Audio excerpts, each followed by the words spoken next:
again, what drove you to the point in life to where you made a decision not only to get into mortgage, because some of us just stumble into it, right? Mm-hmm. And it becomes a great profession if you let it, Mm-hmm. right? But what is it between those adolescent years for you? It might have been at 12, Mm-hmm. right, through 27, right? Mm-hmm.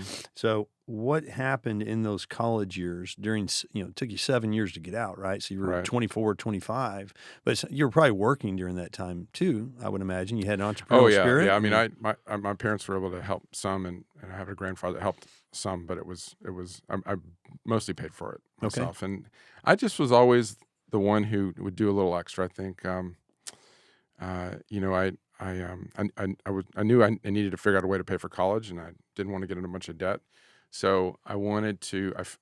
Back then you could get a teller job and get $10 an hour, Okay. where with most of the other college jobs it was like $5 or $6 an hour. Right. And so I went and interviewed with these banks. Plus, And that was during school? That was this during was college? in college. Okay. And these banks would have. I knew they had these schedules where you could work like Monday, Wednesday, and Friday, Mm-hmm. and you could get benefits for that. You know, if you had 20 hours, you could get benefits, which I didn't at Like the time. health I didn't have benefits health and- benefits, okay. and also I could go to school Tuesday and Thursday, so I could have almost a full-time job and still go to school the alternate days, and it worked out really great. Mm-hmm.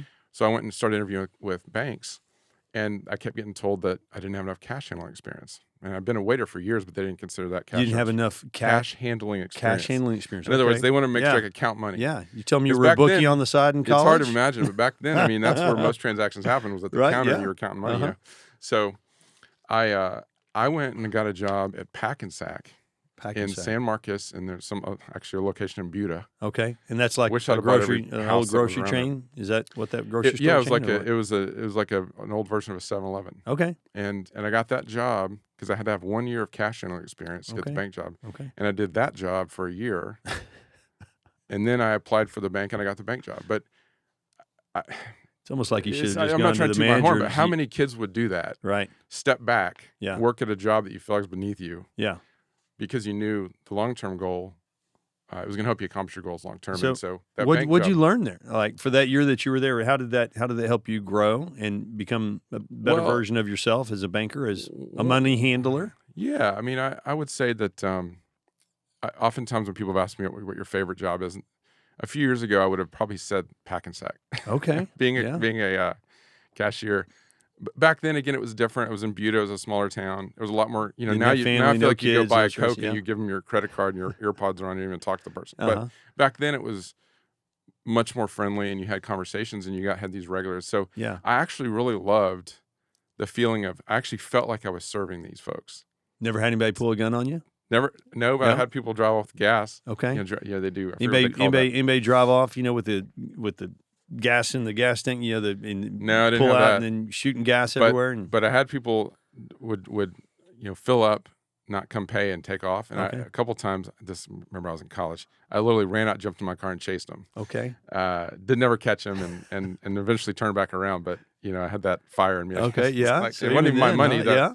but it just felt like it was wrong. Did they have Kept- cameras like at the time back then? Where I they don't get the plates? remember. They probably did, but Mhm. but I think people maybe even today get away with that stuff Yeah. usually. But Yeah. but it so that's what I was doing in college, Okay. so I wasn't doing the frat thing, and I wasn't partying a bunch, but So you're dating, not that I you're have dating your former wife, Mhm. going to Texas State, which was Southwest Texas at the time. For those of us, our friends and audience that aren't aware, I mean, I knew back in college that if you wanted to go for a good party, great time, that Southwest Texas was the place to go. Had good-looking women, had the river running through campus. You see people laying out, See, I studying. didn't do all that. You didn't I do just any drove of right that, by huh? them, went to class, went to work. I mean, I've had to come to terms with that. I didn't have Okay. a lot of fun in college. Okay. Because looking back, I'm like, dang, I wish I had. But At the time, you didn't. You were just focused on I was what was in front of focused, you, right? and I was You working needed- full time, and Okay. I ended up getting something close to a 4.0 in the end, and maybe that wasn't terribly hard at Texas State back then, but I got serious. I got Yeah. serious, and I just have always been very motivated, and kind of a deeper level. The what's interesting about that is you play that forward, and then you get it. You work really hard, and you Mhm. start to meet some goals. And you start to buy a house. You buy a Mhm. house. What I found so that fear led me to accomplish a lot of goals. Mhm. But what I realized is that the people in my life were really characters that I needed to accomplish my goals. Okay. So Leading up to that, those people? well, I And started during as building well? it Mhm. basically, Okay. and like it started with my You building your ex-wife. tribe, so to speak? Well, Yeah? I mean, my ex-wife was the character that I Okay. needed. She Okay. was the spouse I needed Mhm. to have the kids, Mhm. to build the family, so that in my mind I could fulfill my dream of having a family and being a good father. Okay. And then the people that I worked with, I was the guy that would go in the office and put my head down, get my stuff done, and get out of there. And this is at the bank, This is after at the packing the bank, sack? and this is even getting into my mortgage career.